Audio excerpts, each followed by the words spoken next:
Hi, everybody. How are you today? If you're new here, welcome. My name is Sherry. I'm an adult with ADHD and probably also autism, but we're working that out.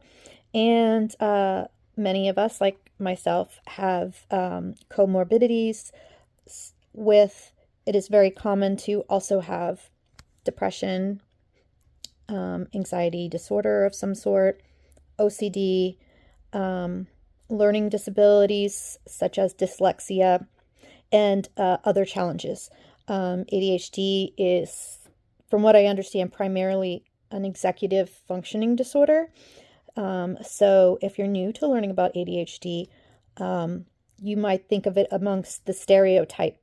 You might think of it as something that is about you're just distracted, take this pill and you'll be fine, or just try harder. And a lot of that does us a disservice because it's not accurate. There's a whole nother conversation, and if you're new here, we can get more into that later as far as how you can work with the neurotypical people in your life. It might be family members, and that's regular people who don't have neurodivergence. Their brain is wired differently than ours. So, but I wanted to come in and update and tell you guys about things I'm really excited about. If you're new here, I'm not an expert. I'm not a mental health professional. I'm not a doctor. I'm just somebody who is neurodivergent, and I share my struggles here. So I did post a short yesterday that was maybe kind of disturbing. It's about how I've been feeling lately. I kind of gotten to the point where I think because I had a birthday on Sunday, I just turned 51. Ah! And so it's funny. My family wanted to do something for my birthday.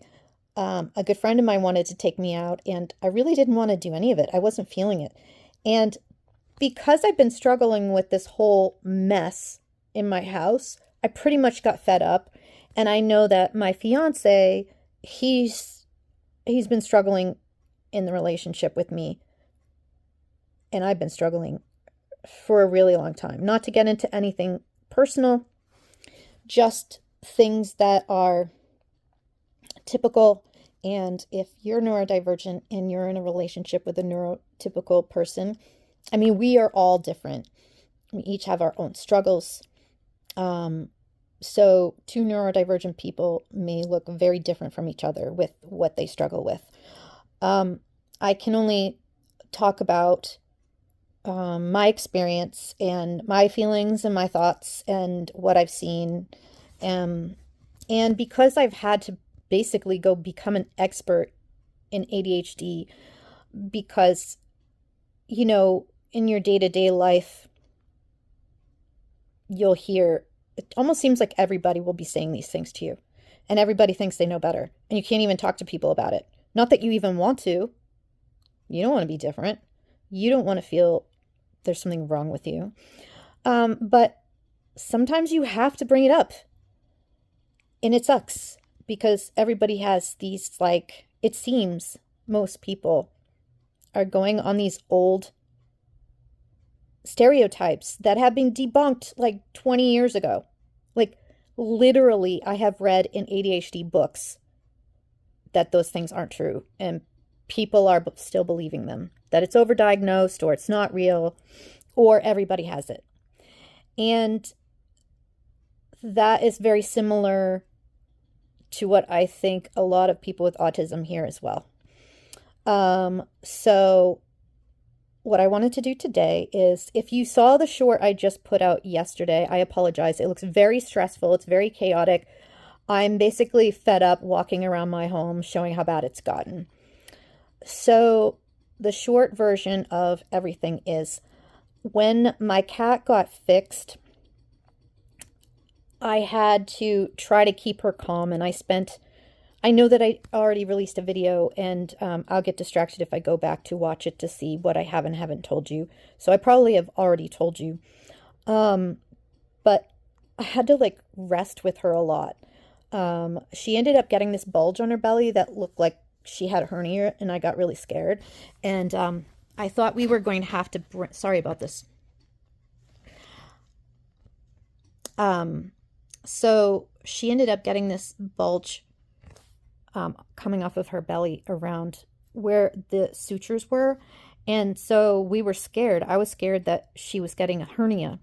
And I haven't had that with my cats in the past when they got fixed. So when I did a bunch of research, and when I say research, a lot of people think they do research and they don't know yet. Nobody's told them how to tell, because there's a lot of websites, whether you're looking up medical information for yourself, credible science information. There's a lot of sources that seem very knowledgeable that may give incorrect information.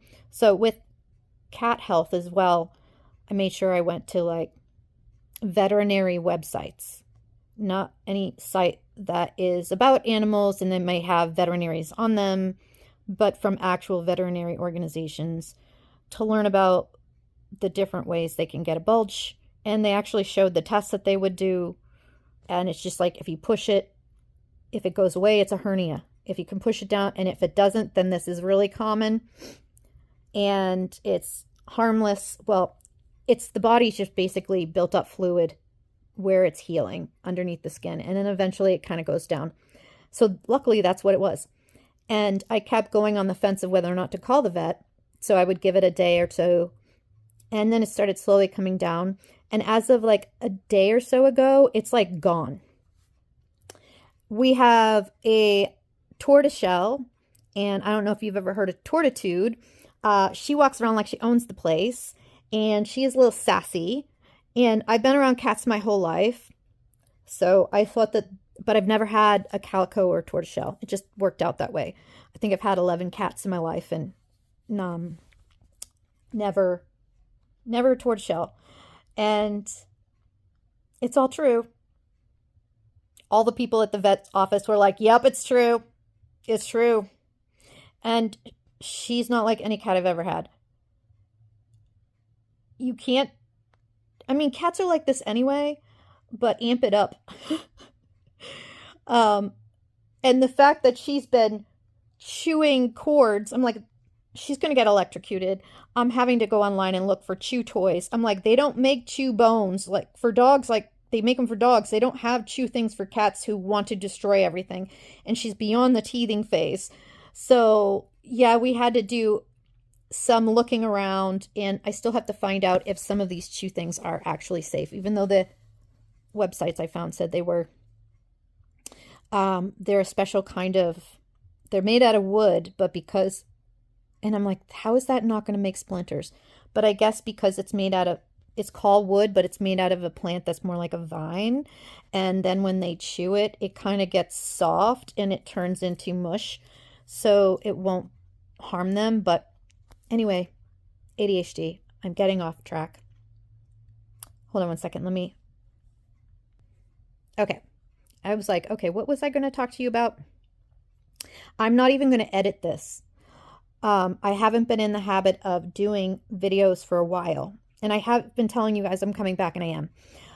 I've just been kind of like in the research and development phase of trying to determine if doing my own business is like, is this pie in the sky?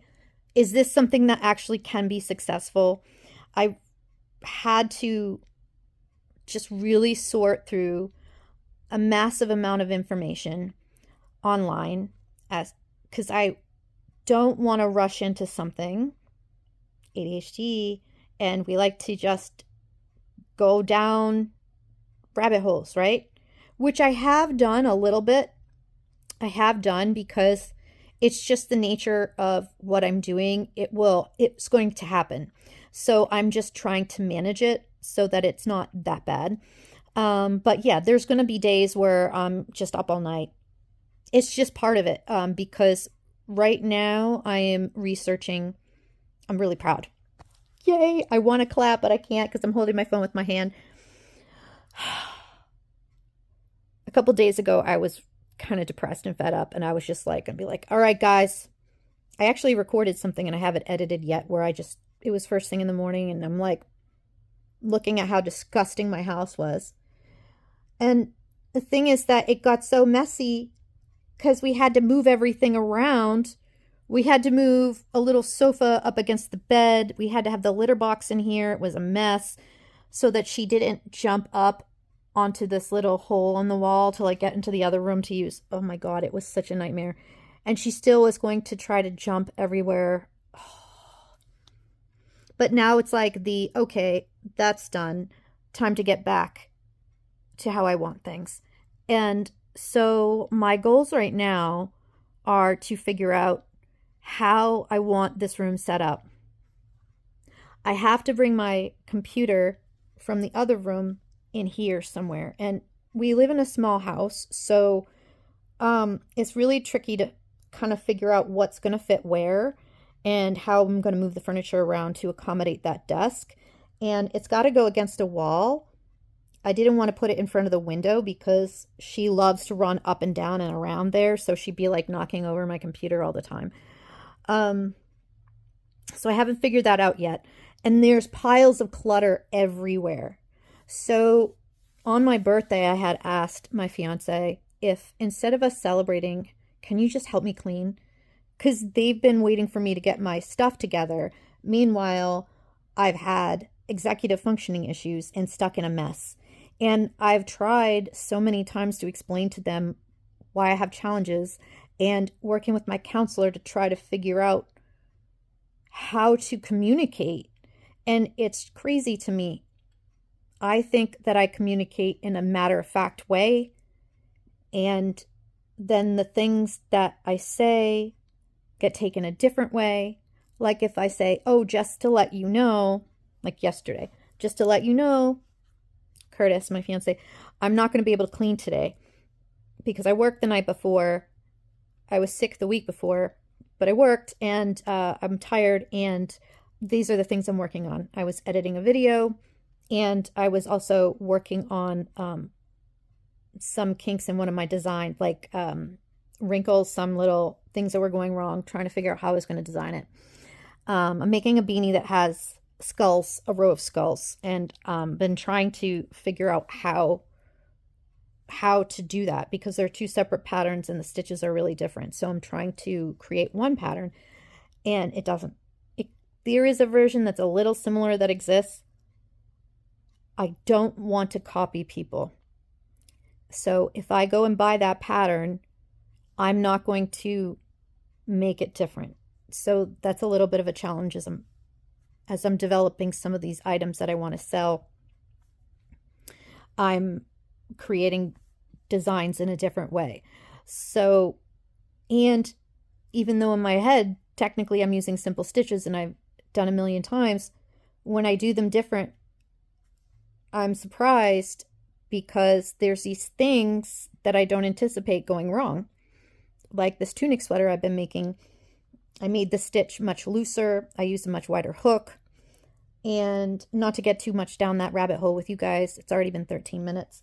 The fabric behaves very differently than the sweaters I made before. And so you think, so what? So this is nice. But then when I go to do the sleeve, it didn't come out right. I had to redo a sleeve. I still haven't finished it. I've been working, and this sweater, once I fix the things that are going wrong and I actually put all the corrections in and I try to make it again, this time from scratch, we'll see how quickly it works out. And the irony is that I'm designing it to be worked up fast, but I've never designed a garment just out of my head, not inspired by another one or taking another pattern and making adaptations. I don't want to get in the habit of doing that. Besides it being frowned upon, it's not original. It's not fair to the person who took a long time to create that. A lot of that does happen, and it's kind of tricky in the beginning because it's almost like, well, you have to make things according to how other people do it first if you're learning how to do a type of stitches that you never did before. So that is in there. I'm getting off topic. I don't want to say, yes, 100%, I'm going to do a video on this day this week. I do want to let you know what's going on. And this business idea I have, the more I learn about it and get into the nuts and bolts of it, I'm starting to look up the good, the bad, the ugly. As somebody who has ADHD and who has tried to start a business creating and selling my art, coming from a creative family, having worked in the arts, having either myself or somebody I know sell some of their art in different ways, right? So my grandmother designed costumes for a theater company. Incidentally, she ended up getting all of her designs stolen by somebody, and they sold them. They were going to sell them to a manufacturer that was going to mass produce them. She was livid and disillusioned, and she never made, she just lost her faith in people after that. Well, I mean, in that regard, just, she was like, I'm not going to do this. Somebody's just going to rip off my designs. So I don't want to do that to anyone else. And I'm thinking about, if you're new here, I am a person with ADHD and possibly autism. And a lot of us have trouble with being successful at different jobs, not because of our capability, but because of our differences in our working styles, our thinking styles, our communication styles, and the way that the typical work environment, whether it's a corporate work environment, a business work environment, even sales, if you're in a store, it's more practical in a store environment, but there's a hierarchy, and their measures of to judge how successful you are as an employee, to the person who has autism or ADHD, you're just going to look at, what does my job title say I'm going to do? I understand that you guys need me to show up on time because there's a coverage aspect. You can't have somebody in a store alone. There needs to be a body in the store for safety reasons, for loss prevention reasons, and and just to help the customer. You can't just have one person alone, and you can't do it.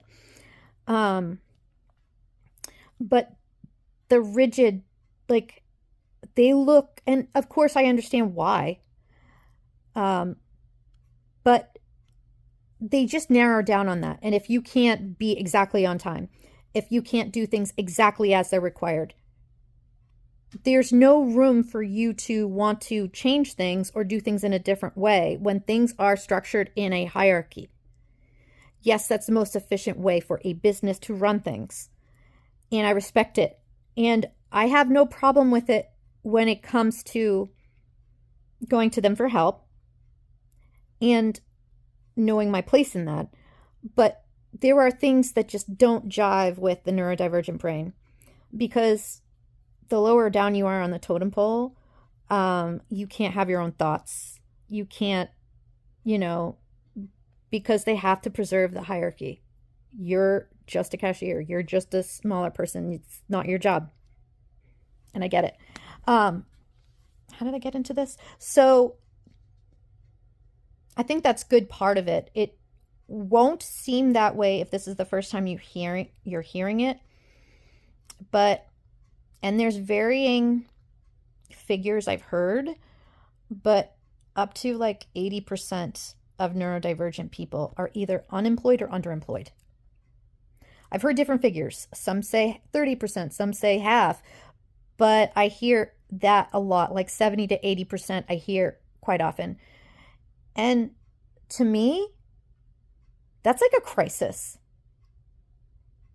That should be made aware. People will see us on the outside, and we look and sound and talk and act, well, maybe not all of us, but high masking people like myself have learned, and this is something that we do subconsciously. It's not like a choice we made. It's just we have been conditioned from years of parents, teachers telling us, sit still, stop talking, stop. That you condition yourself to act just like everyone else because that's the only thing that's acceptable. And then especially when you get older and you're an adult and in the workplace, that follows you. And you learn to survive in the world, you have to do that. But because it isn't your nature, and because maybe you question everything, and because you're probably right, but the average work environment is more about the system and doing things according to that corporation than it is for you to have any kind of discernment. And you could be absolutely right, but it doesn't matter. And to do something just because it's expected of you that may have absolutely nothing to do with your job, it's stupid. I'm sorry. It's arbitrary. They judge your job performance. Like, of course, being a team player is important. You can't have somebody who has a bad attitude. You can't have somebody who is abusive or toxic in the workplace. I'm not talking about that. So definitely if somebody is socially like angry, doesn't get along with others well, especially if you're working with the public, that is a problem. That affects your ability to do your job. That affects other people's ability to do their job. So that's appropriate to talk about. But some of the other things, we can talk more about that. So, and because we're all so different, it may be like for me, I get distracted because I might not do things exactly efficiently. And it's looked at as I could have a conversation with my manager and explain, hey, I have this neurodivergence. It is a fact. Yes, I could go get my documentation. I don't know if it's a pride thing for me because I'm a cashier. I just feel like I shouldn't have to. I mean, can't you tell by watching me? I mean, the things that I would need to improve are the things that are part of a ADHD disability, if it's significant enough to interfere with your day-to-day functioning. They're all things I may not be able to change. You go into counseling. Let's say you're a later diagnosed adult. And counseling, it's a journey. It's a process because it may take you months or maybe years to kind of start to sort through, to reflect. It doesn't happen right away. I don't know why. I think because the profound ways that these different things, the processes in our brain, how they function differently, and different situations in our life that shows up that we weren't aware was why we were having certain troubles. It takes a long time to learn all of those things. That's the what is happening and why. And the average person doesn't know about this. And if you even tell them, they won't agree with you because you look perfectly fine to them. Oh, I'm sorry that I've been basically punished, and just like culturally, that's our culture. And parents aren't, well, hopefully not most of them, hopefully. I don't know the figures. I shouldn't go down that rabbit hole actually, because that's not something I'm knowledgeable about. I don't know how many family units are abusive and toxic. I don't know how many of them are supportive. But you have challenges if you're neurodivergent anyway. And the things that they use, like consequences, punishments, that is what works on a neurotypical nervous system, because you will get the dopamine boost from just crossing something off of your list, and having that stress of being in trouble if you don't do the thing, that will motivate you and that will work. And ironically, if you have an interest-based nervous system, and I know that sounds crazy and it sounds made up, but it's not. That's a phrase for describing why the system that works, the way of doing things for the neurotypical person won't work for us. They have described it as an interest-based nervous system because if you focus on the positive and the interest, the things that will motivate, push us forward. That's why they call that interest-based. That works. What works and what doesn't work. If somebody is constantly in trouble, is they're constantly told, why don't you just get it together? I mean, all of these things actually erode your ability to fix these issues. For the things, if you are able to fix, it makes it harder. And there's biological reasons for that. There are things that our brains don't do that the average neurotypical brain can. It's very kind of maddening and confusing, kind of like trying to wrap your brain around it, because I don't know about you, but have you ever felt like the smartest person in the room and the dumbest person in the room simultaneously? It's like why is it that when I was in, English comp or literature classes, or even sometimes in science, why is it that I can read a story, and if the teacher asks what's the motivation of this character, I could well, obviously, to me, it's like common sense. And other people, things are, I guess, complicated, are second nature to us sometimes, and we're all different. I have heard that for some autistic people and autism friends, you can let me know if you stumble upon this video. I'm probably not going to get a whole lot of traction since I've been gone for like a month or so. So it's going to take a while to build up again to the algorithm and start getting traction again. But if anybody ever sees this, you can speak to your experience and if you've had this frustration. But one of the things that I've seen that happens that is frustrating to some people, they've expressed, some content creators and others have expressed that one of the stereotypes of autism is the savant, or because maybe they happen to know somebody who is autistic and has a gift with math or science or something, or maybe their special interest has to do with history, and so they remember all this crazy amount of information because they love it. That they'll take their limited experience, and we all kind of have limited experience until we meet other people and connect on here and start learning all of the different aspects of it. We're not necessarily going to understand everything, and how something might affect me might be different. I lost track of my thought. But, so yeah, there's that stereotype as far as like being highly intelligent or gifted, and it can sometimes be hurtful because people have this image that if somebody might be higher functioning, which we don't say that anymore, we'll say lower support needs, and there's controversy with that because you might appear to have it together. Like me, I'm still coming to terms with it. Like I think it's going to take me a few years, honestly, because my brain still thinks I'm normal. I don't feel like I look and sound different than anyone else. I got the sun going in my eye here. But yeah, I might lose my home someday. That's why this is exciting now that I'm getting to a point where I'm actually getting a much fuller view of if this is possible for me to do this. I'm still kind of deciding if I want to and how, but all arrows point to yes.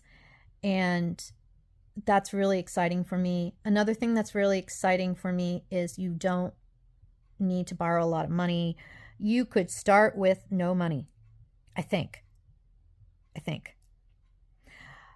The downside is, and if this is the first time if I haven't said it earlier, this particular business I'm considering is something that's an interest of mine. I come from an artistic family. I love to crochet. I stumbled upon a video where somebody said they were making 6 figures selling crochet patterns. And I'm like, that's BS. I'm like, how is that possible? I'd go on Etsy and see people selling them for like $3, $5, maybe $12. Some higher amounts are some things like really complicated, like complicated stitches along like duster cardigan, or some really large Afghan that has some complicated pattern that took them a long time to make the pattern. But I thought, how are people making that much? That's not possible. And then I found her Etsy store. And I did the simple math. She's been on there 2 years. And the amount of sales that she's done, even if you were to price everything at the lower end, just a few dollars, for the number of thousands and thousands and thousands of sales she's done, that's a decent income. And it's more than I make now if I were to work full time. So that is very appealing to me, because I'm older now and I'm over it. I don't want to spend another minute of my life stressing about being late. I am sick and tired of that being the thing that you're brought into an office. I get it. They have to do it. I totally understand. I understand it, but it's not working for me. If that's the thing that's going to make me fail at my job when I'm very highly capable, to me, it's stupid. That not towards like that they shouldn't have that requirement, because that's that requirement everywhere. And I'm not appreciating the importance of that. But if I'm a neurodivergent person, and I have been, since I was a child, I just turned 51. Since I was a child, internal anxiety attacks every day of my life, basically. I don't know, it sounds dramatic, but it's become such a monster in my brain. It's such a trigger. I've actually had spiraled into actual anxiety attacks and had to not show up for work and not be okay to drive, because I absolutely did not accept it. I'm like, you're pathetic. You know, all the things internally. I'm like, you're fine. I don't care what they say. You're fine. Look, you can talk. You know you have ADHD. You could just make these changes. You know, you're not putting in the effort. If you just if you went to bed on time, if you set out your outfit the night before, like, I'm thinking all of these things. But it doesn't help, because in that moment, you don't know why you can't think straight. What was the thing you need to get, and you have to leave, or you had to leave 3 minutes ago. And now your brain shut off, and you're staring at a mirror, and you can't stop to think, oh, I have to skip doing my makeup now. It's a very hard thing to explain, that experience of your brain just shutting off. You have the observer thing where you know it's happening. And yes, you have that whole brain circuit thing going on where you can't think straight because now you're panicking. But beyond that, of just not being able to, you know what I'm talking about, under very high stress circumstances, all of a sudden, like, you're burned out and you can't think straight. That's happening. But the actual being able to think through problems that are normally crazy simple and automatic, not the regular executive function challenge, but like all of a sudden you can't think straight to remember that, what was I wearing? What did I set aside? What do I have to put on? And you literally blank. Oh my God. It is the worst, most horrible feeling, is that the whole thing you've been trying to avoid is being late. And now all of a sudden your brain decides to just shut off like a breaker switch, like too much electricity and a fuse snapped. That's basically neurologically probably what happened. And that happens with ADHD brains sometimes.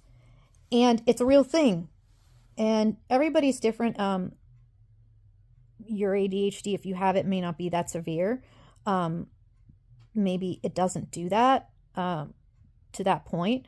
When that happens, I don't even think about I need to eat or I need to go to the bathroom. I literally can't think anything. It kind of renders you incapable. And the fact that you're aware it's happening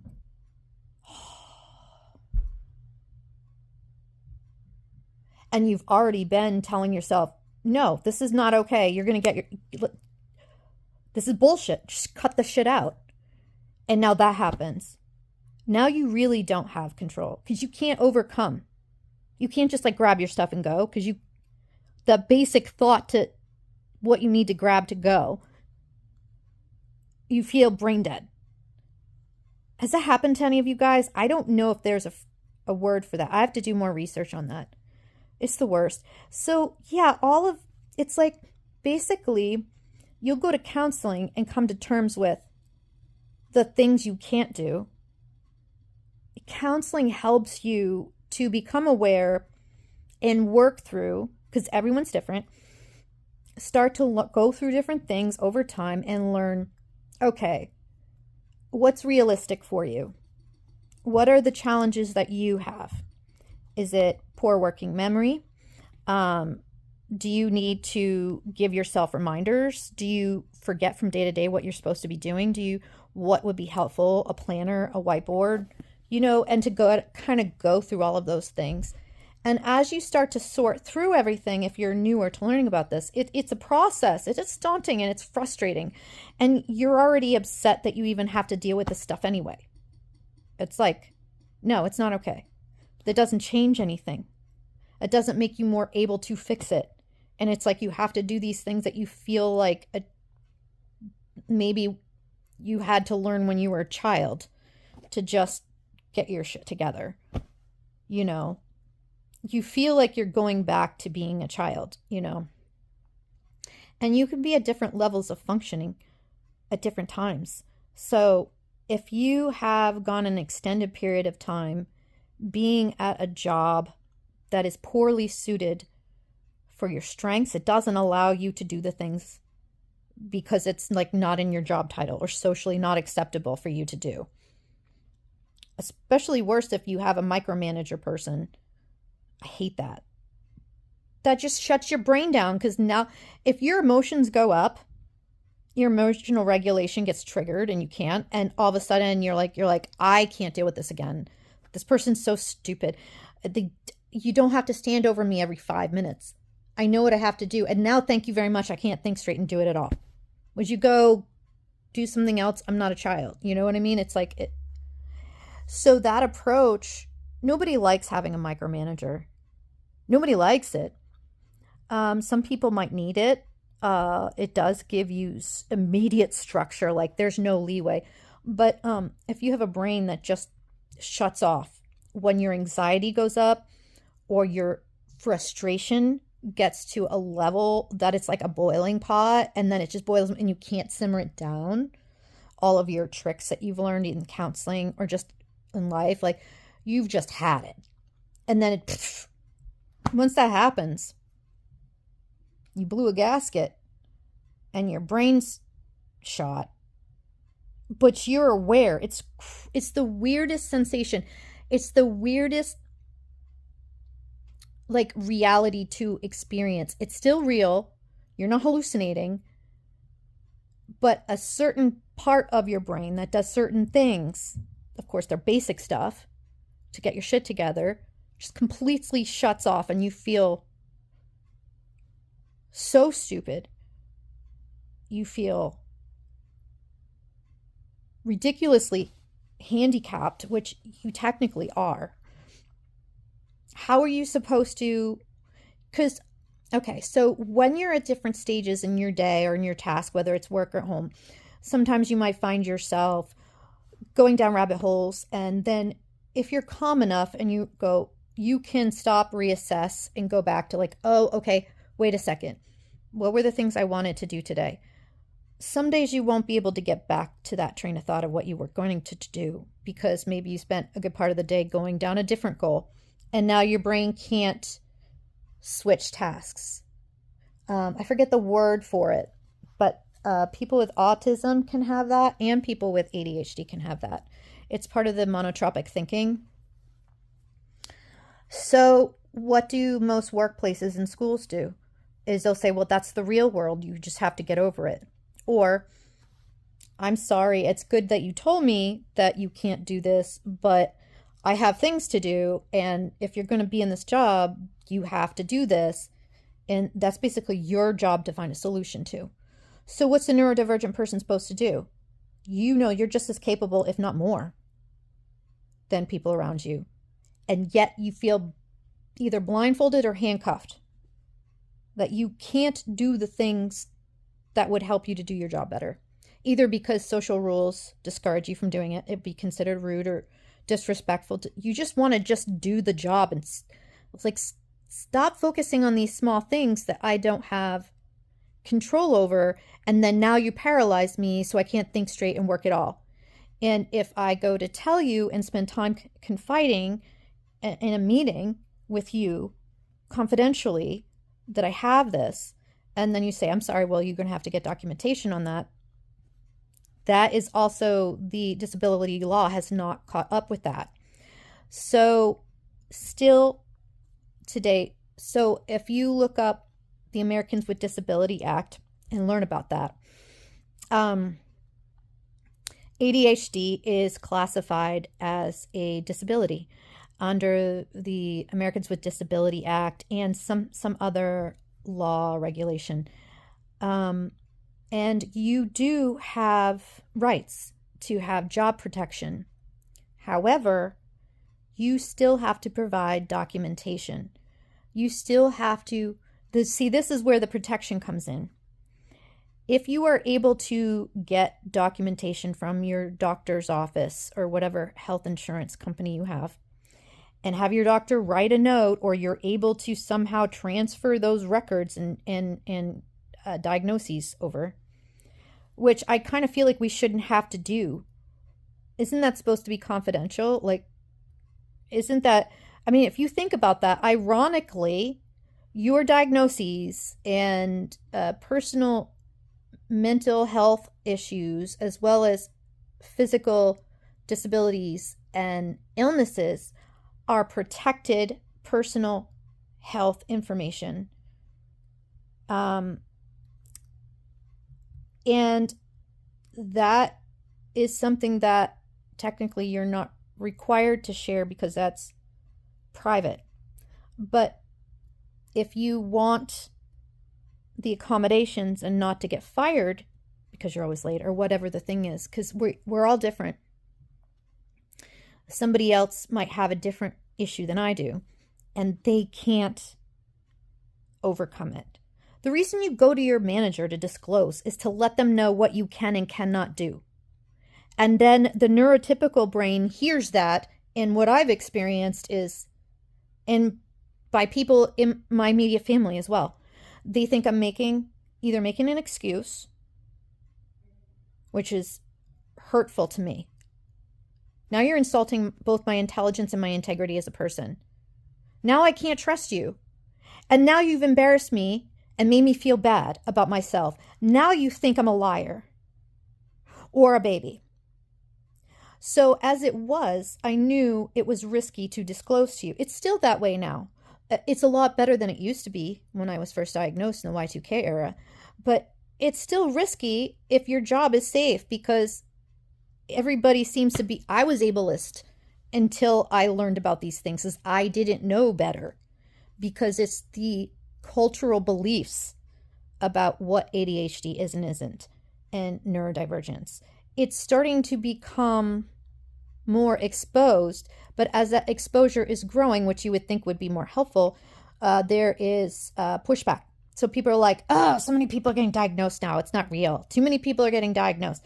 Because that's how it seems on the outside, which is incredibly frustrating, because if you're somebody who has autism, or you're a very analytical ADHD person like myself, I don't understand that thinking. I don't understand why people make assumptions. I don't assume anything about a person unless I have reason to believe otherwise. And I don't understand that thinking because I put myself out on the line when I disclose to a manager, and I say that, and then they take that in and they reinterpret it that. How am I supposed to know? That's now provided me with additional information of the situation. I've done this, and this is what's happened. So I have put myself in a vulnerable situation to disclose this. This put my job or my reputation with my manager at risk. You want them to think well of you. You don't want to be a problem. You want to be not invisible, but you want to be thought of well, but you want a minimal amount of respect, and you want to be seen for who you are and not as a problem. And they have asking for help seems to trigger these things. And they have so many things to do that they can't deal with that too. Even though technically they should and they have to, because you are just as important as everyone else. And if they help you with this, you'll like go out of your way. They don't get this. If they help you, you'll never leave. You'll like sing the high praises about the place. I don't know. It's just like, I feel like they're NPCs. They're good people. We're not asking for a lot. We're just asking not to get fired, and just stop fucking telling me about me being late. And I get it. Oh, we can't have anything special treatment. I don't want special treatment, but I would like an accommodation if there's something I am not able to do. I can't change my sensitivity and the misophonia. I forget what it's called. The rage, the instant rage that's triggered. It's a neurological thing, and it's hard to come to terms with. So you're put in a situation as you're starting to learn about these different things that they're real, and it's not your fault, which you think would make you feel better. All my newly diagnosed friends, you know what I'm talking about. We all deal with things differently. We all have different personalities, and we all have different challenges. So maybe you don't have the same experience I do, but it's just like a kick in the head. So first, you have a relief and validation. I'm not insane. I didn't imagine this. My knee-jerk reaction is immediately to gaslight myself. Why? Because I want to have control. I don't want to have something I can't change. I don't accept that. I'm an intelligent person. Taking my exam for a license, for a degree, I'm licensed to work in the medical field, and I got top of my class. She told me not to tell anyone. She disclosed it to me, which made me feel really good. So when I'm put in an environment that is aligned with my strengths and not always focused on fixing what I can't do right, that's better. I already have sensitivity to that thing. It makes me want to freak out. It really spirals you, and it makes you feel like shit about yourself because it's something everyone else can do, and you don't get why you can't do it. You don't get why your brain shuts off.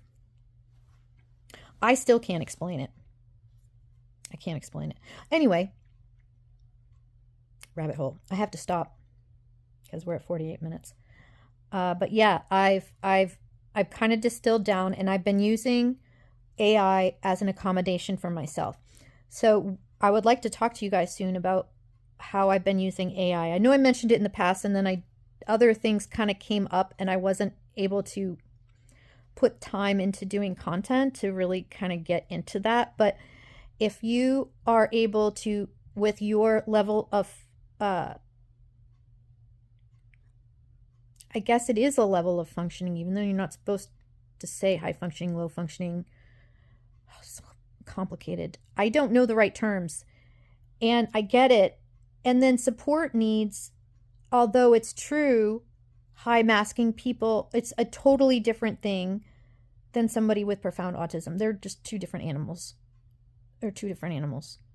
And I totally understand why people who love somebody who has very high support needs, who is very overwhelmed themselves, will see us and we look normal, and that would be very hurtful and triggering.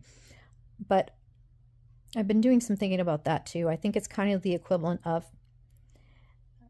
let's say you have somebody in your family you care for who has profound schizophrenia.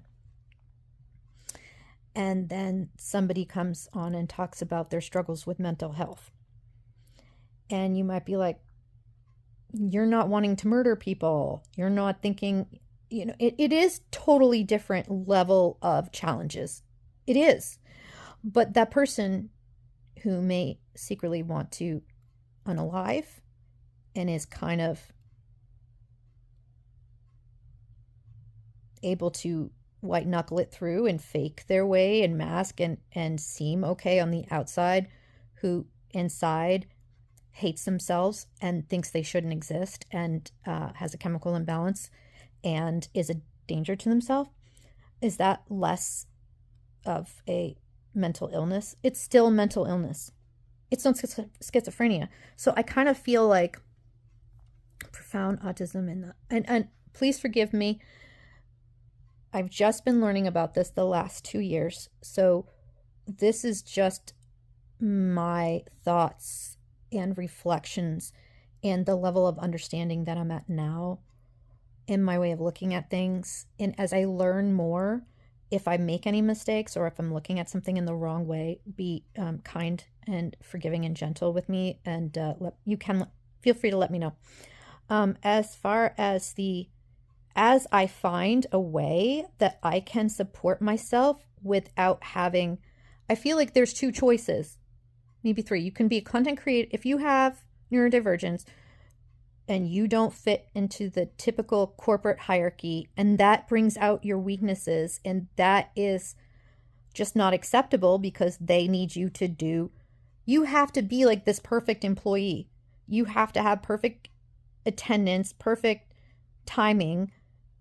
You have to be a team player, but so certain behaviors, certain differences in understanding and communication, which come across to the neurotypical person as disrespectful and rude, which may simply be that person has autism and they're not trying to be rude, they're just looking for clarification. But the way it comes across that way, that's a problem, because that person gets feedback over and over again. They may lose jobs just because the way that they express themselves is considered disrespectful and is not accepted, and they're written up. I don't understand. There are people of all different abilities and levels and skills and strengths and weaknesses, and I just feel like in today, 2025, that corporate, they can't get their heads out of their you-know-whats and have a little tolerance and develop ways that highly capable, highly intelligent, maybe for some people, very gifted people that we need in all industries, enhances and brings success. I don't think that any kind of business can be successful. How are you going to get the entrepreneurial spirit? How are you going to diversify your goals? How are you going to have out-of-the-box thinking if you have only minds that all think alike? This is dumb. I'm sorry. It's not smart as a business. It's not like they're asking for a lot. You could create an environment for somebody who wants to be antisocial because they experience things differently. They function well in different environment. You can give them their own office. And if people don't like it, too bad. Who cares? People shouldn't be focusing on what other people are doing anyway. You know what I mean? Like, it's not a reflection of anybody else. So they make everybody adhere to the same rules and structure that are designed for neurotypical people. We're wired a different way. We have different strengths. We have different weaknesses, and they may not be able, you can't fit a square peg in a round hole and vice versa. And why would you want to try? Just give them what they need. They're not, and what is with the people with disabilities coming across as, if you can't prove it, you must be trying to get away with getting out of work. I mean, who even thinks that way? That's also stupid to me. I'm sorry I'm using these horrible, triggering words, but people who are intelligent CEO types, people who are in HR, people who, see, the thing is, they're already making money. They already have the structure. set in place. So they don't want to change things. You have to fit into our culture. Fine. Well, you know what? I'm going to go make my own money if I can. But yeah, it's been very, very difficult the last couple years trying to come up with some kind of alternate solution that isn't like throwing in the towel and being unemployed. My relationship is struggling. My guy might leave me. I don't know.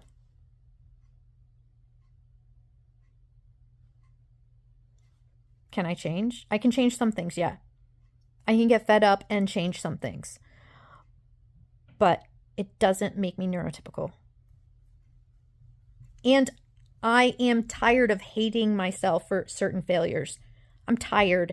It is a waste of energy. I can be putting my energy towards coming up with ideas for things that do work. So as I go on my journey and I'm able to find things that work for me, if I'm able to, I'm excited to share that with you guys, because I'm thinking it's probably what would be a success for each of us would be very different depending on what our interests are. And if you're like me and you come from a background where your gifts and your interests are like in the art field that are traditionally notorious for not making money or able to support yourself, it's very discouraging and disillusioning aren't even the words. It's almost like demoralizing because you're like, what options do I have? I'm not a computer person and I don't have the same gifts as other people, but this thing that God gave me that I want to do and is also a need to fulfill because I have that gift. I like have a need to do art. How am I going to make that something I can support myself? So as we go forward, I think that the thing that's the hardest for all of us is we're kind of stuck with the systems that are available.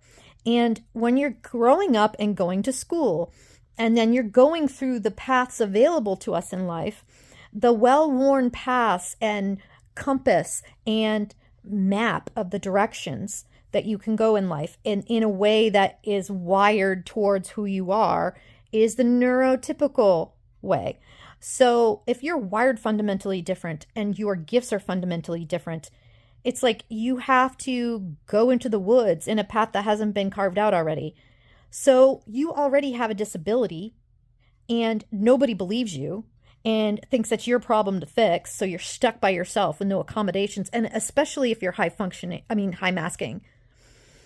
And the thing is that I thought when I heard these very high percentages of people with autism and ADHD with unemployment and underemployment, I thought that what it was is they took all of the people together, what used to be called high functioning, and then the very, very profound autism and disabilities. And I thought that they took all of the people of varying different levels of ability and they averaged it out and then got that high unemployment. But I was wrong. It turns out that there's very high unemployment and there's underemployment with high masking, what they would used to call high functioning, which isn't necessarily so, because the masking is a conditioned response that you have been punished since childhood, since basically you could talk if you didn't conform. So it may have become second nature. It may be something that you think, oh, we can teach this, they'll have a better life for people who have more challenges. But the thing is, the better you are at it, the more you do it. And you have no idea. It's like this subconscious thing that's a survival thing. The more you get close to ending up having to go to the hospital because you suffer, you start to have health problems. Your levels of stress are higher. Your levels of depression, anxiety, and comorbidities of mental illness are much higher. The suicide, I can't even say the word, attempt rate amongst neurodivergents compared to the general population is higher. It's like, this is a crisis. We need to help people. We need a huge population of of people who are not represented because we appear normal, that are stuck at home and maybe more intelligent or gifted than the people in their workplace. How is that okay? So yeah, just let go of the tight requirements because it's easier for you. I don't know. So yeah, guys, as I learn more, I'm going to do another video about how everything has been going on and the different aspects I've been learning that I'll have to develop. So I'm in the research and development phase. My phone is about to die. It's gone dark. Research and development, designing patterns. I'll have to learn about other avenues of social media. That'll be part of it. I'll have to do promotion and advertising and all that. I'll have to learn about blogs, email lists. I'll have to learn about software and how to make PDF files. There's like a whole bunch. So I'm starting slow. And the AI is helping me. If I give it information about my strengths and weaknesses as a neurodivergent person, it knows what you're required to do to be successful and a schedule of what you do on what days during the week to actually be able to do these things. It is then made adjustments